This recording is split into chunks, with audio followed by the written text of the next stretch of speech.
Hi viewers, welcome back to my channel. இப்போ என்ன பார்க்க போகிறோன்னா, மார்கழி மாதம் பிறந்தாச்சு. மார்கழிக்கு வாசலில் போடுற படிக்கோலம் தான் போட்டிருக்கேன். சிம்பிளான, அதே சமயம் அழகான ஒரு கோலம். ரொம்ப ரொம்ப ஈஸியான கோலம். நம்ம சேனலில் நிறைய கோலம் அப்லோட் பண்ணியிருக்கேன். கோலத்துக்கு அடுத்தது மார்கழி ஸ்பெஷல் வெண்பொங்கல். அதுக்கு 1 டம்ளர் பச்சரிசி, 1/2 டம்ளர் பாசிப்பருப்பு நல்லா 2 தடவை களைஞ்சிட்டு குக்கரில் டைரெக்டாக பண்ண போகிறேன். 2 டேபிள் ஸ்பூன் நெய் சூடு பண்ணி இதில் 1 பச்சை மிளகாய் நறுக்கினது, 1 துண்டு இஞ்சி துருவினது, 2 டீஸ்பூன் ஜீரகத்தையும் சேர்த்து கொஞ்சம் லாவிஷாகவே பெருங்காய பொடியும் சேர்த்துருக்கேன். இப்போது களைஞ்சி வச்சுருக்கிற அரிசி பருப்பை இந்த நெய்யில் சேர்த்து 30 செகண்ட்ஸ் வறுத்துட்டு எவ்வளவு அரிசி பருப்பு எடுத்தோமோ அதுக்கு 3 பங்கு தண்ணி விட்டுருக்கேன். இதில் 1 டேபிள் ஸ்பூன் அளவு பொடிச்ச மிளகையும் சேர்த்து தேவையான உப்பையும் சேர்த்து நல்லா கலந்து விட்டுட்டு குக்கரை மூடி வெயிட் போட்டு மீடியம் ஃப்ளேமில் வச்சு 5-6 விசில் விட்டு எடுத்துக்கலாம். குக்கர் விசில் சவுண்டெல்லாம் அடங்கி திறந்தாச்சு. பாருங்க எவ்வளோ சூப்பராக குழஞ்சி வெந்திருக்குன்னு. ரொம்ப ஜோராக வந்திருக்கு.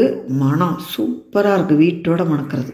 நெய்யில் இஞ்சி பெருங்காயம் எல்லாமே முதல்லையே வறுத்து சேர்த்துட்டோம் இல்லையா, ஜோராக மணக்கிறது.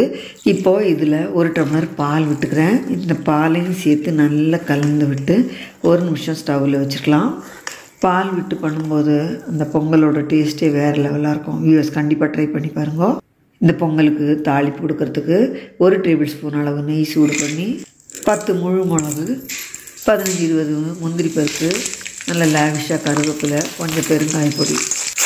முதல்ல பெருங்காய பொடி போட்டிருக்கோம், ஆனாலும் இந்த முந்திரி பருப்பு தாளிக்கத்தை கொஞ்சம் பெருங்காய பொடி போட்டால் தனி வாசனை தான். இந்த தாளிக்கத்தை இந்த பொங்கலில் சேர்த்து கலந்து விட்டால் நம்ம சூப்பரான பொங்கல் ரெடி. ரொம்ப டிஃப்ரெண்ட்டாக இருக்கும் அந்த பொங்கல். பச்சை மிளகா ஆப்ஷனல் தான், ஆனால் அது போடும்போது தனி ஃப்ளேவர் கிடைக்கும். முதல்லையே மிளகு பொடிச்சு போட்டிருக்கோம் இல்லையா, அதனால் கொஞ்சம் கலர் டிஃப்ரெண்ட்டாக இருக்கும்.